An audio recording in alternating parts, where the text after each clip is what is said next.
আল্লাহ তুমি সামর্থ্য দাও, কিন্তু অহংকার দিও না। সমাজে শারীরিক পূর্ণতা পাওয়া মানুষগুলোই যেখানে ছোটখাটো ব্যর্থতায় ভেঙে পড়ে, সেখানে 3 ফুট উচ্চতার অদম্য এক নারী শিখিয়ে যাচ্ছেন কিভাবে জীবনকে জয় করতে হয়। জন্ম থেকেই দুটি হাত নেই নাজিয়া খাতুনের।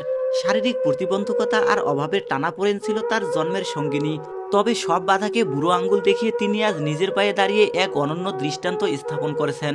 মানুষের কাছে নয়, আল্লাহর কাছে নিজেকে ভালো প্রমাণ করো, কারণ মানুষ ভুল খুঁজে আর আল্লাহ ক্ষমা খুঁজে। নাজিয়া খাতুনের এই পথ চলা মোটেও মসৃণ ছিল না।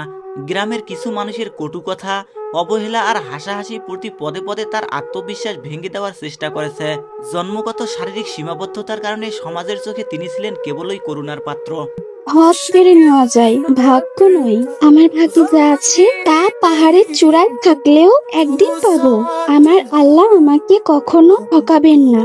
পেটের দায় আর আত্মসম্মানের টানাপোড়েনে নাজিয়া বেগম বেছে নেন ভিন্ন এক পথ। হাতের অভাবকে প্রতিবন্ধকতা না বানিয়ে নিজের সংগ্রামকে বানিয়ে তোলেন শক্তি। শুরু করেন সোশ্যাল মিডিয়ার ব্যবহার। নিজের দৈনন্দিন নানা কাজ, রান্না করা, ঘর গোছানো কিংবা নিজের নানা স্ট্রাগল ক্যামেরা বন্দি করে আপলোড করতে থাকেন নিজের ফেসবুক পেজে। তুমি তোমার আজকের অবস্থান দেখে হার মেনে নিও না, কারণ আল্লাহ তাআলা কাল তোমায় কোথায় পৌঁছে দেবে সেটা তুমি নিজেও জানো না। নাজিয়ার সততা আর অক্লান্ত পরিশ্রম বিফলে যায়নি। ফেসবুকের কন্টেন্ট থেকে যে আয় আসতে শুরু করে, তা দিয়েই আজ চমৎকারভাবে চলছে তার পুরো সংসার।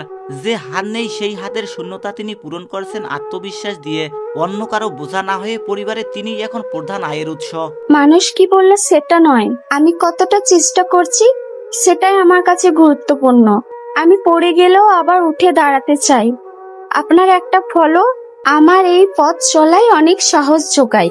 হাত না থাকায় খুব সহজেই রাস্তার মোড়ে দাঁড়িয়ে ভিক্ষার থালা তুলে নিতে পারতেন নাজিয়া। সমাজও হয়তো তাকে দোষ দিত না, কিন্তু নীতি ও ধর্মীয় বিশ্বাস থেকে তিনি দূরে সরে যাননি। তার একটাই নীতি, নবীর শিক্ষা, করোনা ভিক্ষা, মেহনত করো সবে। জীবনের প্রত্যেকটি লড়াই নিজেকেই লড়তে হয়, কারণ লোক শুধু উপদেশ দিতে আসে, সঙ্গ দিতে নয়। নাজিয়া খাতুন কেবল একটি নাম নন, তিনি একটি শিক্ষা, একটি অনুপ্রেরণা। হাত না থাকলেও যে নিজের ভাগ্য তৈরি করা যায় তা প্রমাণ করেছেন এই অদম্য নারী। যারা সামান্য কষ্টে জীবন থেকে মুখ ফিরিয়ে নেন, তাদের জন্য নাজিয়া আজ এক উজ্জ্বল আলোকের নাম। আমার স্বপ্ন বেঁচে আছে, তাই আমি লড়ে যাচ্ছি। একদিন অবশ্যই সফল হব।